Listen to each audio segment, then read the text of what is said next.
ஓம் நம சிவாய. உறவுகள் அனைவருக்கும் அன்பு வணக்கம்.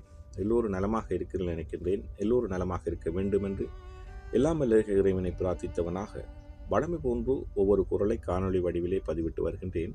அந்த வகையில் இன்று நாங்கள் காண்க இருக்கின்ற குறள் 1330 குறளிலே 321வது குறளாக அமைய இருக்கின்றது. நல்லொரு குறளாகவும் அமைய இருக்கின்றது. இன்றைய குறள் எங்களுடைய வாழ்க்கையை நாங்கள் எப்படி நேர்மையாக, அதாவது அறத்தோடு உயிர்மையினர்களாக வாழ வேண்டும் என்பதை இந்த குறள் அழகாக தெளிவுபடுத்த இருக்கின்றது.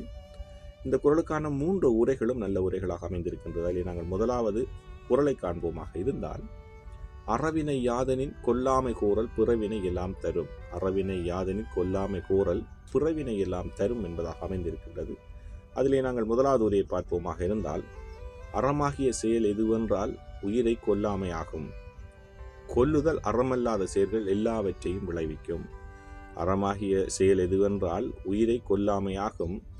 கொல்லுதல் அறமல்லாத செயல்கள் எல்லாவற்றையும் விளைவிக்கும் என்பதாக அமைந்திருக்கிறது. உண்மையும் அதுதான். நாங்கள் உயிர்மை நேர்களாக, அதாவது உயிரிடத்தில் அன்பு செலுத்தக்கூடியவர்களாக, மற்ற உயிரிடத்தில் பாசத்தோடு நாங்கள் பழகக்கூடியவர்களாக இருப்போமாக இருந்தால் எங்களுடைய வாழ்க்கை நல்லொரு வாழ்க்கையாக நல்ல பாதையிலே சென்று கொண்டிருக்கும்.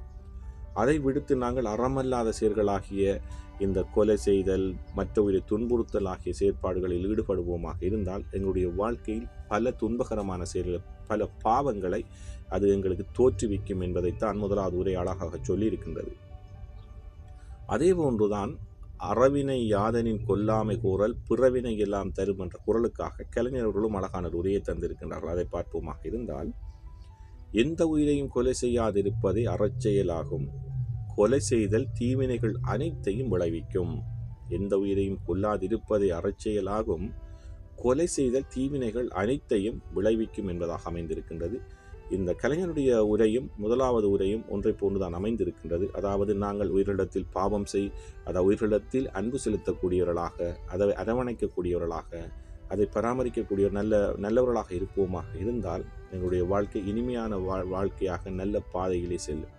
அதை விடுத்து நாங்கள் உயிர்மை நேயமற்றவர்களாக, ஏற்கனவே குறிப்பிட்டது போல நாங்கள் மற்ற உயிரை துன்புறுத்தக்கூடியவர்களாக, அந்த உயிரை கொல்லக்கூடியவர்களாக, அதாவது அன்பு இல்லாதவர்களாக நாங்கள் இருப்போமாக இருந்தால் அவ்வாறான செயற்பாடு எங்களுடைய வாழ்க்கையிலே பல விளைவுகளை, அதாவது பாவச் செயல்களை, எங்களுடைய வாழ்க்கையை சீர்குலைக்கக்கூடிய பல பாதைகளை அது உருவாக்கும் என்பதைத்தான் கலைஞருடைய உரையும் அமைந்திருக்கின்றது.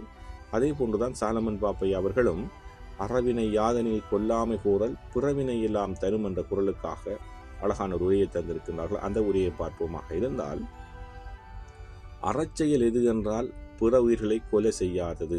அதாவது அறச்செயல் எது என்றால் பிற உயிர்களை கொலை செய்யாதது, கொலை செய்யாமல் இருப்பதே என்பதாக சொல்லியிருக்கின்றார். ஆனால் கொல்லுவது அனைத்து பாவங்களையும் தருமா.